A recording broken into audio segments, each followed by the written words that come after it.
Hey everybody, I'm Scott, aka Mr. Wu of Mr. Wu's High Quality Painting of Hendersonville. We're here in Hendersonville, Tennessee, and today we're going to be doing a cabinet job.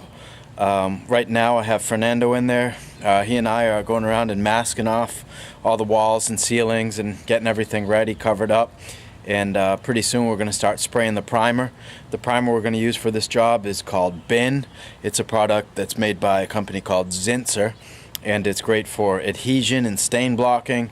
And we've actually picked it because of how good it is for adhesion. It can be used on formica, tile, all sorts of different surfaces. So these cabinets that we're painting, they're very expensive cabinets, and we really want to do a nice job. So the hardest thing is getting the proper adhesion, and this is really the best primer for the job. So we're gonna go in and take a look at the masking, and we're going to show you guys the step-by-step process of how we do a really high-quality job of painting cabinets. We're here with Fernando Fonseca, aka Spraymaster Fonseca. Yes, sir. Second best painter in all of Tennessee. And we've got everything prepped. You see, it's important to cover the insides of the cabinets and mask off all the granite countertops and tile and everything else, cover up all the floors. We're using an HVLP sprayer to do this. We're actually going to use the Titan Flex spray, which is a handheld HVLP, and it's going to be really good for this job. You can pick one up at Sherwin for about $450. So this is the first step, is coming in masking everything off. And anytime you're going to put tape and plastic on the walls and ceiling, if you're not planning on painting them, you're going to want to use the blue painter tape. And if you're doing something like floors or just taping plastic to paper, you can get away with using the white tape, but it will peel the paint off the walls and ceilings much easier than the blue tape will. So this is the first step, is coming in and doing all your masking. So now that we've got our masking done, we're getting ready to start the sanding process. We're going to use a couple of sanding blocks. Here we have a fine and an extra fine grit. So you can do most of the job with the extra fine sanding block. And all you're really wanting to do is sand it, and this has a clear coat on it. So you can see how as I sand, the clear coat starts coming right off. You don't have to take it all off. You just kind of want to scuff it up a bit to give your surface something that the paint will adhere to. And then after we sand it, we're going to go around and clean it all. The fine grit, as opposed to extra fine, is better for any spots where there's any type of difficulty or debris on the surface that doesn't want to come off quite so easy. It's day 2 now. First day we came in and got all the masking done. We've got this whole area covered in tape and plastic. And first thing this morning, we came in and sanded all of our surfaces with some 220 grit sanding blocks and sandpaper.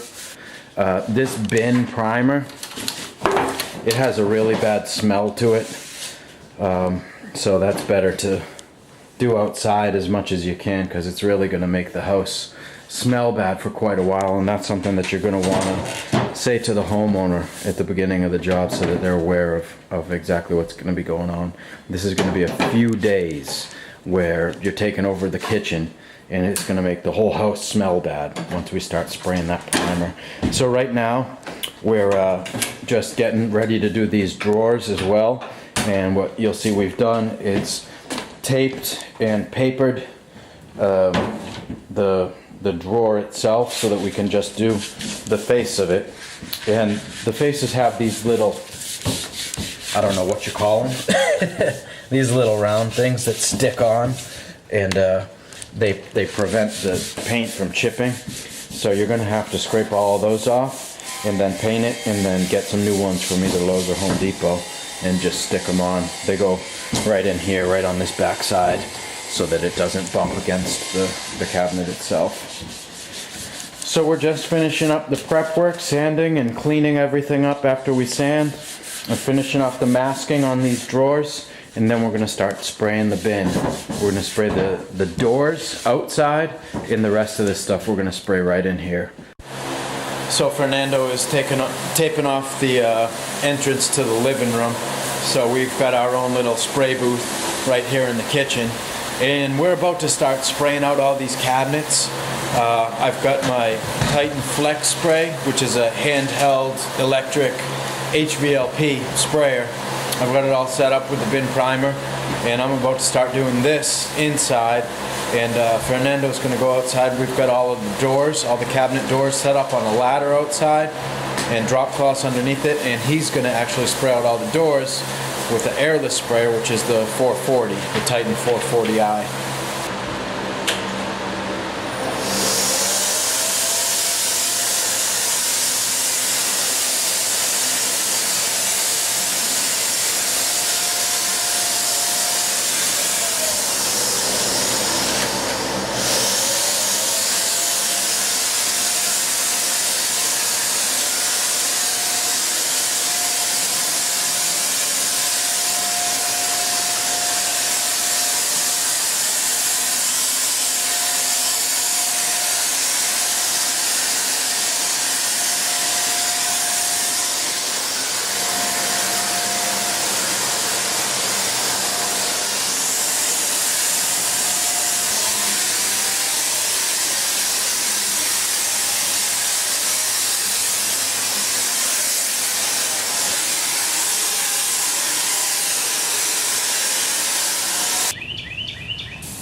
So it's day 3 now. We're here.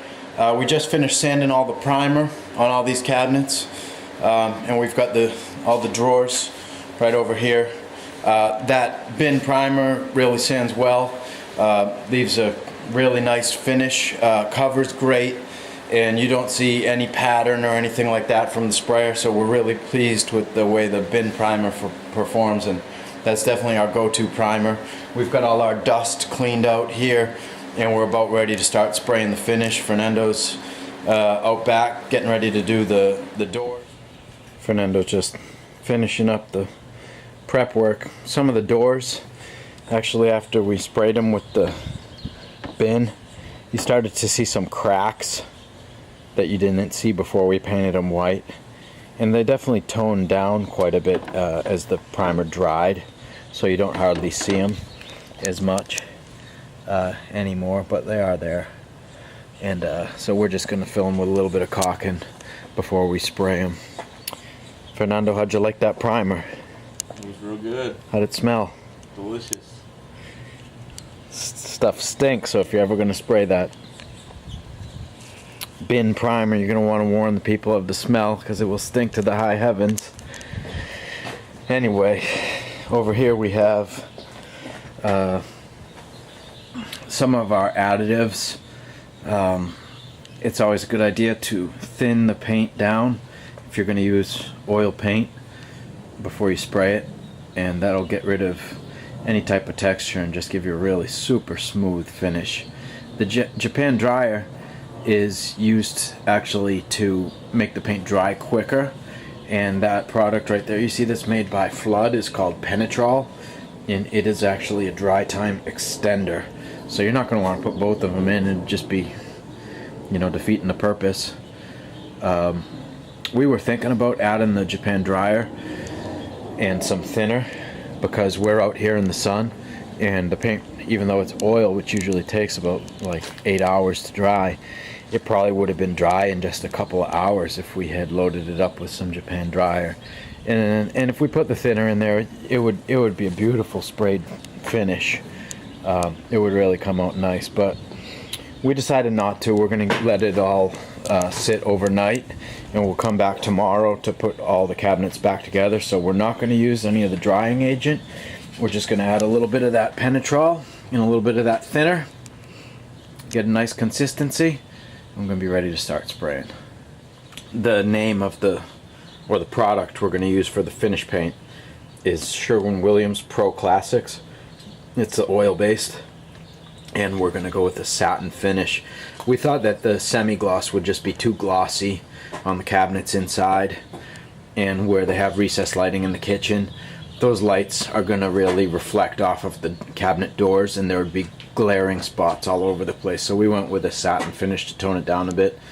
And it's actually a Porter paint color, which is called Turban Shell. And the island we're going to do in a color that I believe is a Sherwin-Williams color called Tin. So I should say before I start doing this that there are a couple ways of adjusting the Titan Flex Spray. Right there is where you can control the width of the fan that comes out, where it comes out in a straight line or in a wide fan. And then on the back here you have what controls your airflow. There's actually numbers right in there. It goes all the way up to 12. I doubt you're going to be able to see them. It's actually hard even to see with the naked eye, but there's 6. I think I have mine set to 7 right now. So that's something you're going to want to play with, and I like to just test it out on the wall here on my paper and plastic before I start getting into spraying out the cabinets themselves. We're ready to start spraying this island out with the Flex Spray. Tin Lizzy, baby. So today is day 4. We sprayed out everything yesterday and let it dry overnight, and now all we have to do is come back and put everything together. So we numbered all of our doors. What you'll want to do is take a pen and find a spot on the back of the door where you can just put either a number or description of which door goes in which spot so that you don't lose it, and then put a piece of blue tape over it, and that way when you spray it, it won't get covered with paint. And that's really all we have to do now, is go around and put on all the doors and all the drawers back in. And then to clean up, we've already started pulling our plastic off the walls, all our masking, and that's about it. So we're all done. We've completed this cabinet job here in Hendersonville, Tennessee, and we've got all the knobs back on, all the masking cleaned up, floors cleaned up, good to go.